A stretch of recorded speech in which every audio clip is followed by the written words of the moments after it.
Hello မင်္ဂလာပါအခုဆိုလို့ချင်းအီရန်စစ်ပွဲဟာ6ရက်ကနေ9ရက်ထဲကိုကူးပြောင်းဝင်ရောက်လာပါပြီဒီကာလအတွင်းမှာအီရန်စစ်ပွဲရဲ့နောက်ဆုံးအခြေအနေလေးကိုအနေငယ်ပြောပြလိုပါတယ်2026ခုနှစ်ဖေဖော်ဝါရီလ28ရက်နေ့ကစပြီးတော့အမေရိကန်နဲ့အစ္စရေးပူးပေါင်းပြီးအီရန်နိုင်ငံထဲမှာရှိတဲ့စစ်ဌာနချုပ်တွေဒုံးကျည်စခန်းတွေနျူကလ িয়ার စက်ရုံတွေနဲ့စစ်ကောင်းဆောင်တွေကိုလေကြောင်းတိုက်ခိုက်မှုကြီးစတင်လုပ်ခဲ့ပါတယ်အစ္စရေးက Operation Roaring Lion American က Operation Epic Fury လို့နာမည်တက်ပြီးတော့လေကြောင်းစစ်ဆင်ရေးတွေလုပ်ခဲ့ပါတယ်။ရည်ရွယ်ချက်တွေကအီရန်နိုင်ငံရဲ့နျူကလ িয়ার အစီအစဉ်ကိုဖျက်ဆီးဖို့ဒုံးကျည်စွမ်းအားကိုချော့ချဖို့နဲ့အီရန်အစိုးရကိုပြိုကွဲစေဖို့ဖြစ်ပါတယ်။အီရန်က Operation True Promise စတုထမြောက်နဲ့ပြန်ပြီးတော့တုတ်ပြန်တိုက်ခိုက်ခဲ့ပါတယ်။အစ္စရေးကို ballistic ဒုံးကျည် drone တွေပင်လယ်ကွေ့နိုင်ငံမှာရှိတဲ့အမေရိကန်ရဲ့စစ်ခြေစိုက်စခန်းတွေကိုတိုက်ခိုက်ခဲ့ပါတယ်။ဒါအပြင်ကတာ၊ဘာရိန်း၊ဆော်ဒီအာရေဗျနဲ့အိုမန်တို့ပါရှိတဲ့အမေရိကန်ရဲ့စစ်ခြေစိုက်နေရာတွေကိုလည်းဒုံးကျည်နဲ့ပစ်ခတ်တိုက်ခိုက်မှုတွေပြုလုပ်ခဲ့ပါတယ်။စစ်ပွဲအစပိုင်းမှာအီရန်ဗိုလ်ချုပ်ကြီးတွေလုံခြုံရေးအရာရှိတွေအများအပြားတည်ဆုံခဲ့ပါတယ်။အရေးကြီးဆုံးဖြစ်စဉ်ဖြစ် Supreme Leader Ayatollah Ali Khamenei ကိုလေကြောင်းစစ်ဆင်ရေးမှာတပ်ဖြတ်နိုင်ခဲ့တယ်လို့သတင်းတွေထပ်ပေါ်ခဲ့ပါတယ်။အဲဒီနောက်ပိုင်းမှာတီရန်ကမြေအောက်ဘန်ကာတွေစစ်ဌာနချုပ်တွေကိုလည်းပဲလေယာဉ်အစီး90ကျော်နဲ့ဒုံးချတိုက်ခိုက်ဖျက်ဆီးခဲ့ပါတယ်။စစ်ပွဲကအစ္စရေး၊အီရန်၊လက်ဘနွန်ပင်လယ်ကွေ့ဒေသရှိနိုင်ငံတွေပါဝင်ဒေသဆိုင်ရာစစ်ပွဲကြီးတစ်ခုဖြစ်ပြောင်းလဲလာခဲ့ပါတယ်။ဒါ့အပြင်ဒေသတွင်းက Hezbollah ဟူသီစတဲ့ပြည်သူစစ်အဖွဲ့တွေကလည်းအစ္စရေးကိုတိုက်ခတ်နေတာကိုတွေ့ရပါတယ်။လက်ရှိသတင်းတွေအရတိစုံမှုကတော့အီရန်မှာလူပေါင်း1200ကျော်၊လက်ဘနွန်မှာ120ကျော်၊အစ္စရေးမှာ10ယောက်ကျော်နဲ့အမေရိကန်စစ်သား6ယောက်စုစုပေါင်းလူပေါင်း1500ကျော်တည်ဆုံသွားပြီလို့သိရပါတယ်။တီဟီရန်၊ဘေရွတ်နဲ့တယ်လ်အဗစ်တို့လိုမြို့တွေမှာလေကြောင်းတိုက်ခိုက်မှုတွေကစစ်တိုက်ဖြစ်ပွားနေပါတယ်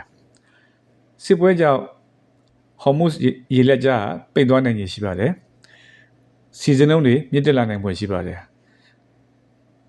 တွက်ချက်မှုအရ Global Energy Crisis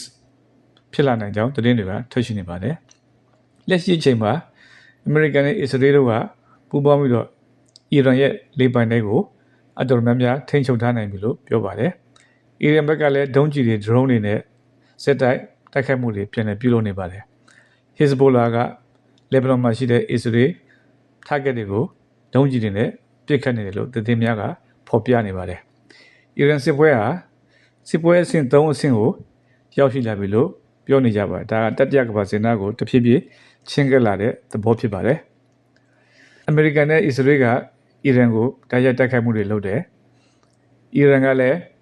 အစ္စရေးနဲ့အမေရိကန်စစ်စခန်းတွေကိုဒုံးကျည်တွေနဲ့ပြန်လည်တိုက်ခိုက်မှုလုပ်တယ်။ Hezbollah နဲ့ဒေသပြည်သူစစ်တွေကအစ္စရေးကိုတိုက်ခိုက်တယ်။ဒါကြောင့်ဒီစစ်ပွဲဟာဒီအရှေ့လက်ပန်းဒေသရဲ့အကြီးဆုံးစစ်ပွဲတစ်ခုဖြစ်လာနိုင်ရရှိတယ်လို့အလုံးကသုံးသပ်နေကြပါတယ်။ခဏတိအမေရိကန်စစ်တပ်ရဲ့ထိခိုက်ပျက်စီးမှုတွေကိုလက်ရှိရရှိထားတဲ့အမေရိကန်စစ်တပ်ရဲ့တရားဝင်ထုတ်ပြန်ချက်အရကူဝေးမှာရှိတဲ့အမေရိကန်ခြေဆက်စခန်းတစ်ခုကိုအီရန်ဒုံးကျည်တိုက်ခိုက်မှုကြောင့်စစ်သား6ယောက်သေဆုံးတယ်။ဒုံးကျည်နဲ့ drone တွေရဲ့တိုက်ခိုက်မှုကြောင့်နောက်ထပ်အမေရိကန်စစ်သား18ယောက်ပြင်းပြင်းထန်ထန်ဒဏ်ရာရတယ်လို့သိရပါတယ်။ကူဝေးအနားမှာသတင်းရအချင်းချင်းမှပြစ်ခတ်မှုကြောင့် F-15E Jet Fighter 3 စီးပျက်ကျခဲ့ပါတယ်။အီရန်ဘက်ကပြန်လည်တိုက်ခိုက်မှုကြောင့်ဘာရိန်းမှာရှိတဲ့ US Fifth Fleet Headquarter ကူဝေးက US Operation Center အီရတ်က US Bases ပြီးရင်ကတာက Al-Udeid လေကြောင်း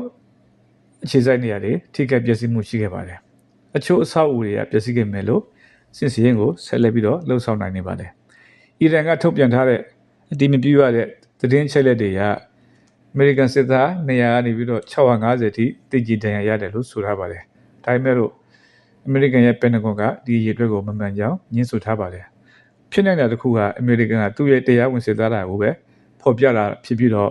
ဒီ short contract နဲ့တိုက်နေတဲ့ကြေးစားစစ်သားတွေကိုထည့်မတွေ့ထားပါဘူး။ဒီလိုကြေးစားစစ်သားတွေကလည်းစစ်ပွဲတွေမှာတည်ဆုံမှုပုံများတာကိုလည်းသတင်းချက်လက်တွေကသိရပါတယ်။လက်ရှိထွက်ပေါ်နေတဲ့သတင်းတွေရ Iran American စစ်ပွဲအတွင်းမှာ American ရဲ့ radar စခန်းတွေထိခိုက်ပျက်စီးမှုတွေရှိတာတွေ့ရပါတယ်။ Iran က ballistic missile နဲ့ drone တွေအသုံးပြုပြီး American ရဲ့ပင်လယ်ကွေ့နိုင်ငံများမှာရှိတဲ့ early warning radar system များကိုတိုက်ခိုက်ခဲ့ပါတယ်။ထိခိုက်မှုရှိတဲ့နေရာတွေကတော့ ကတာမှာရှိတဲ့ Al Udeid Air Base radar စခန်းဒီစခန်းတစ်ခုတင်ကုန်ကျမှု1.3 ဘီလီယံကျော်ရှိတယ်လို့သိရပါတယ်။နောက် Bahrain က US Navy 5th Fleet radar ကွန်ရက်ပြီးရင် Kuwait က Air Defense radar installation နောက်တချို့ radar station တွေလည်းပဲယာယီအလုံးမလုံးနိုင်တာကိုတွေ့ရှိရပါတယ်။ Iran drone တိုက်ခိုက်မှုတွေကြောင့်ဒီ Patriot missile defense radar unit တွေ mobile surveillance radar မော်ဒယ်ယာဉ်တွေတချို့ထိခိုက်ပျက်စီးတယ်လို့သတင်းတွေရရှိပါတယ်။ American စစ်တပ်ကတော့အဓိက radar ကွန်ရက်ကြီးပျက်စီးမှုမရှိဘူးလို့တုံ့ပြန်ထားပါတယ်။ Iran စစ်တပ်ဘက်ကပြောပြချက်အရတော့ဒီပင်လယ်ကွေ့အတွင်းမှာရှိတဲ့ American ရဲ့ radar အခြေစိုက်စခန်း6ခုထိကိုဖျက်ဆီးနိုင်တယ်လို့ဆိုပါတယ်။ဒါပေမဲ့ဒီချက်ကိုလည်းပဲ Pentagon ကအတည်မပြုသေးပါဘူး။ Iran ဘက်က US ဒီ step တိုက်လေယာဉ်တွေစီးကိုပစ်ချခဲ့တယ်လို့သတင်းတွေဖြစ်နေတာအမှန်တကယ်ဖြစ်သလားမဖြစ်ဘူးလားဆိုတာမသိရသေးပါဘူး။ဒီကိစ္စကအခုစစ်ပွဲမှာအကြီးမားဆုံးစိတ်ဝင်စားစရာကိစ္စတစ်ခုဖြစ်နေပါတယ်။ Iran ရဲ့ IRGC က US ရဲ့ Abraham Lincoln လေယာဉ်တင်သင်္ဘောကို plastic ဒုံးကျည်၄လုံးနဲ့ပစ်ခတ်ခဲ့တယ်လို့ကြေညာပါတယ်။ American စစ်တပ် Central Command ကတော့လေယာဉ်တင်သင်္ဘောကိုဘယ်ဒုံးကျည်မှထိခိုက်မှုမရှိပါဘူး။အနားတောင်မြောက်ပါဘူး။သင်္ဘောကပုံမှန်တိုင်းအလုပ်လုပ်ဆောင်နေပါတယ်လို့တုံ့ပြန်ခဲ့ပါတယ်။ Israel ဘက်မှာလည်းပဲအချို့သောပျက်စီးဆုံးရှုံးမှုတွေရှိတယ်လို့သတင်းတွေထပ်ပေါ်နေပါတယ်။ Iran နိုင်ငံ Israel ကို plastic ဒုံးကျည်တွေ cruise missile drone တွေနဲ့တိုက်ခိုက်မှုတွေလုပ်ခဲ့ပါတယ်။ Israel ရဲ့လေကြောင်းကာကွယ်ရေးကောင်းမွန်တဲ့အတွက်ကြောင့်ဒီ Iron Dome Arrow missile defense system Davis Sling တွေကများသောဒုံးကျည်များကိုတားဆီးနိုင်ခဲ့ပါတယ်။ဒါပေမဲ့တချို့ဒုံးကျည်တွေကထိရောက်မှုရှိကြောင်းသတင်းတွေကဖော်ပြထားပါတယ်။တချို့ဒုံးကျည်တွေကြာရောက်ပောက်ကွဲတဲ့အတွက်ကြောင့်အိမ်ယာများပျက်စီးတယ်။စစ်မှုလုပ်ငန်းအဆောက်အဦတွေထိခိုက်မှုရှိတယ်။လမ်းများနဲ့ infrastructure အဆောက်အဦတို့ပျက်စီးတာကိုသိရပါတယ်။အထူးသဖြင့် Tel Aviv နဲ့ Haifa မြို့တွေနားမှာဒုံးကျည်ပိုင်းစာတွေနဲ့ပောက်ကွဲမှုဖြစ်တဲ့အခြေအနေတွေကိုတွေ့ရှိရကြောင်းသတင်းတွေကထွက်ပေါ်လာပါတယ်။တိုက်ခိုက်မှုတွေကြောင့်လူနှဲငယ်တည်ဆုံးပြီးတော့လူအများပြားဒဏ်ရာရတယ်လို့လည်းသိရပါတယ်။ Israel အခြေစိုက်စခန်းတွေနဲ့ပတ်သက်လို့ကတော့ Iran က Israel ရဲ့လေတပ်အခြေစိုက်စခန်းတွေပြစ်မှတ်ထားပြီးတိုက်ခိုက်ခဲ့တယ်လို့ပြောပါတယ်။ဒါပေမဲ့ Israel ဘက်ကအဓိကစစ်ရေးအခြေစိုက်စခန်းတွေထိခိုက်မှုမရှိလို့တုံ့ပြန်ပြောဆိုပါတယ်။ American နဲ့ Israel တို့ရဲ့လေကြောင်းတိုက်ခိုက်မှုတွေကြောင့် Iran ဘက်မှာလည်းအတော်လေးကိုကြီးမားတဲ့ပျက်စီးမှုတွေဖြစ်ပွားခဲ့တယ်လို့နောက်ဆုံးသတင်းတွေကသိရပါတယ်။ Iran အစိုးရရဲ့ data အချက်အလက်တွေအရ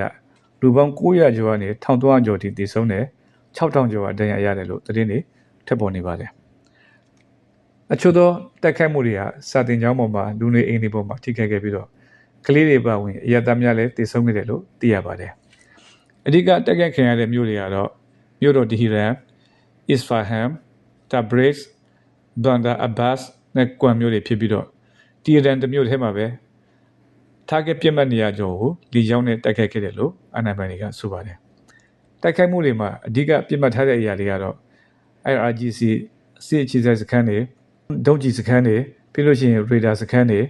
လေတပ်အခြေစိုက်စခန်းတွေစစ်ဘက်ဆိုင်ရာဗဟိုဌာနချုပ်တွေဖြစ်ပြီးတော့အီရန်ရဲ့လေကြောင်းကာကွယ်ရေးစနစ်အများစုဟာပျက်စီးခဲ့တယ်လို့စစ်ရေးရခံမှန်းချက်တွေထွက်ပေါ်လာပါတယ်။တိုက်ခိုက်မှုတွေဟာနာတန်နျူကလ িয়ার ဓာတ်ပေါင်းမှု Isfahan နျူကလ িয়ার ဓာတ်ပေါင်းပုံစတဲ့နျူကလ িয়ার စက်ရုံများကိုတိုက်ရိုက်ထိခိုက်ခဲ့ပြီးတော့အီရန်ရဲ့ယူရေနီယံထုတ်လုပ်မှုဟာနှစ်ပေါင်းများစွာနှောင့်နှေးသွားစေမယ်လို့ခံမှန်းကြပါတယ်။တီဟီရန်မှာရှိတဲ့ဒီ Grand Bazaar ပြီးလို့ရှိရင် UNESCO ရဲ့သမိုင်းဝင်နေရာဖြစ်တဲ့ Golestan နန်းတော်တွေလည်းပဲထိခိုက်ပျက်စီးမှုတွေဖြစ်ပွားခဲ့တယ်လို့သိရပါတယ်။အီရန်အတွက်ကတော့ဒီစစ်ပွဲကကြီးမားတဲ့ဆုံးရှုံးမှုဖြစ်လာနိုင်ပါတယ်။ အမေရိကန်နဲ့အစ္စရေးဘက်ကတိုက်ခိုက်မှုတွေကြောင့်နျူကလ িয়ার စက်ရုံတွေလေတပ်အခြေစိုက်စခန်းတွေဒုံးကျည်အခြေစိုက်စခန်းတွေပြီးလို့ရှိရင်နိုင်ငံမှာရှိတဲ့စွမ်းအင်ရင်းမြစ်တွေကိုထိခိုက်ပါတယ်။ဒါတွေကိုပြန်လည်တည်ဆောက်မယ်ဆိုလို့ရှိရင်အနည်းဆုံး10ဘီလီယံကနေဘီလီယံ30ကျော်ကုန်ကျမှာဖြစ်ပါတယ်။ဒီတနေ့သုံးတဲ့ဒုံးကျည်တွေနဲ့ ကုန်ကြစေကတော့အီရန်ဘက်ကဘလတ်စတစ်မစ်ဆိုင်ပေါင်း400ကျော်ပြစ်ခတ်ထားပြီးဖြစ်တဲ့အတွက်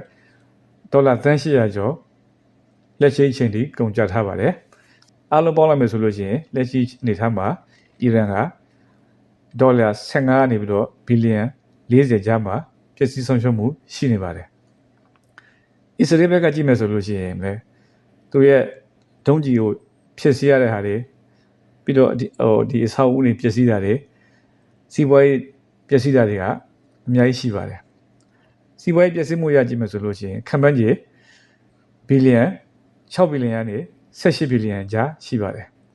ဒီနေ့စစ်ကုန်ကြစေအနေထားနေကြတော့ဒီနေ့ကိုဒေါ်လာ300ကျော်ကုန်ကြပါတယ်အားလုံးပေါင်းလို့ရှိလို့ရှိရင်10ဘီလီယံနဲ့25ဘီလီယံကြားမှာရှိပါတယ်အမေရိကန်ဘက်ကိုကြည့်မယ်ဆိုလို့ရှိရင်တိုက်ရိုက်ထိခိုက်ပျက်စီးမှုနည်းမယ်လို့ဒီလေကြောင်းတိုက်ခိုက်မှုတွေလေတင်သင်္ဘောရဲ့ဈေးတွေအမေရိကန်ရဲ့ဒီနေ့ operation ကုန်ကြစေကဒီ4ရက်အတွင်းမှာ17ဘီလီယံကျော်ကုန်ကြခဲ့ပါတယ်နိုင်100အတွင်းမှာပဲထိခိုက်ပျက်စီးမှုက3.8ဘီလီယံကျော်ကုန်ကြပါတယ်ရေရှည်စစ်ပွဲဖြစ်လာမယ်ဆိုလို့ရှိရင်ဘီလီယံ50ကျော်ကုန်ကြမှုရှိလာနိုင်တာတွေ့ရပါတယ်အားလုံးပေါင်းလိုက်မယ်ဆိုလို့ရှိရင်ဒီစစ်ပွဲကြောင့်လက်ရှိအခြေအနေထိဆုံးရှုံးမှုကဘီလီယံ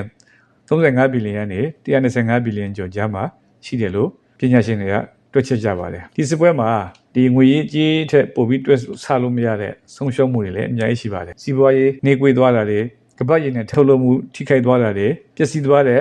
အချောင်းအုံတွေလူတွေရဲ့အသက်တွေကငွေကြေးနဲ့တိုင်းတာလို့မရပါဘူးလက်ရှိအီရန်နိုင်ငံရဲ့စစ်ပွဲကြောင့်ကမ္ဘာ့နိုင်ငံရေးနဲ့စီးပွားရေးပေါ်ကြီးမားတဲ့တရားမှုတွေဖြစ်စေခဲ့ပါတယ်အရှေ့အလယ်ပိုင်းဒေသမှာကမ္ဘာ့ရည်နဲ့ထုတ်လုပ်မှုရဲ့အရေးကြီးဆုံးဒေသတစ်ခုဖြစ်ပါတယ်လက်ရှိစီစဉ်လုံးကတပေပါကိုဒေါ်လာ90ကျော်ထိတက်နေခဲ့ပါပြီတစ်ချိန်မှာဒေါ်လာ150ကျော်ထိတက်မယ်လို့ပညာရှင်တွေကသုံးသပ်ထားပါတယ်အကြောင်းရင်းကတော့ဒီဟော်မုတ်စ်အီလက်ဂျာကမ္ဘာ့ရည်နဲ့စီးမှုရဲ့20%ကို